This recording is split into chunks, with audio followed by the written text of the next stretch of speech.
আর কত নাটক দেখাবেন ডোনাল্ড ট্রাম্প। আজকে তিনি বলছেন যে ইসরায়েল এবং লেবাননের শীর্ষ নেতারা 34 বছর পর আজ কথা বলবেন। ট্রাম্পের ঘোষণা, দীর্ঘ 34 বছর পর প্রথমবারের মতন সরাসরি কথা বলতে যাচ্ছেন ইসরায়েল এবং লেবাননের শীর্ষ কর্মকর্তারা। বৃহস্পতিবার তাদের এই আলাপ হওয়ার কথা রয়েছে। বৃহস্পতিবার আজকে মার্কিন প্রেসিডেন্ট ডোনাল্ড ট্রাম্প নিজেই এই ঘোষণা দিয়েছেন। মানে সব তার নিয়ন্ত্রণে হইতে হবে এবং তার কথা মতো সবকিছু বাস্তবায়িত হইতে হবে।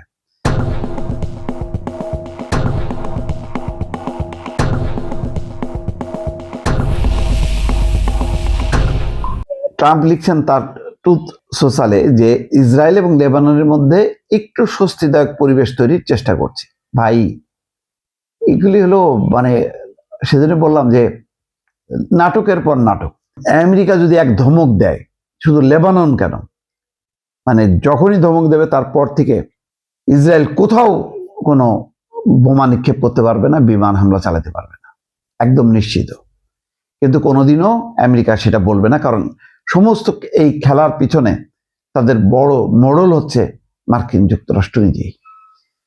ইরানের সঙ্গে বলছেন যে দীর্ঘ সময় ধরে এই দুই দেশের নেতাদের মধ্যে কোনো কথা হয়নি, প্রায় 34 বছর। আগামীকাল অর্থাৎ আজ বৃহস্পতিবার সেই আলাপ হতে যাচ্ছে। দারুণ ব্যাপার। ইরানের সঙ্গে ইসরায়েল এবং যুক্তরাষ্ট্রের যুদ্ধের জেরে লেবাননে শুরু হওয়া ইসরায়েলি হামলায় নিহতের সংখ্যা 2000 ছাড়া গেছে। 2000 লোকরে মারছে, আর লেবাননের নেতারা হাসি মুখে কথা বলবে। দেশটির অন্তত 10 লাখ মানুষ বাস্তুচ্যুত হয়েছে। লেবাননের ইরান সমর্থিত গোষ্ঠী হিজবুল্লাহ ইরানকে লক্ষ্য করে হামলা চালিয়ে যাচ্ছে। গত 28শে ফেব্রুয়ারি যুদ্ধের প্রথম দিন ইরানের সর্বোচ্চ নেতা আয়াতুল্লাহ আলী খামেনিকে হত্যা করে ইসরায়েল এবং যুক্তরাষ্ট্র।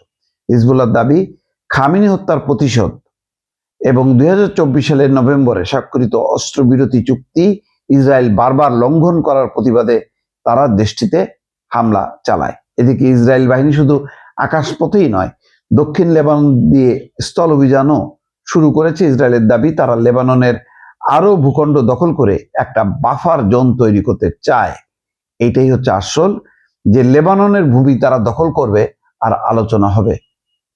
লেবানন আলোচনা করবে ইসরায়েলের সাথে। 34 বছর পর বিশাল একটা আলোচনা হবে।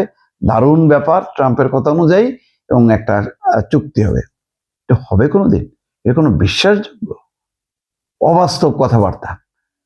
মানে আসলে ইসরায়েল এবং আমেরিকা তারা নানাভাবে খেলে একটা অস্থিরতার মধ্যে রেখে প্রতিনিয়ত আরব, আমিরাত, কুয়েত, কাতার তাদেরকে ভয় দেখাচ্ছে এবং সবকিছুই বলতেছে যে আমার নিয়ন্ত্রণে হইতে হবে।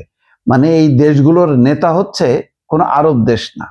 আরব তুমি যত শক্তিশালী ধনী দেশই হও না কেন, তোমাদের নেতা হচ্ছে আমি। এই ধারণাটা ট্রাম্প প্রতিষ্ঠিত করতে চাচ্ছে দর্শক।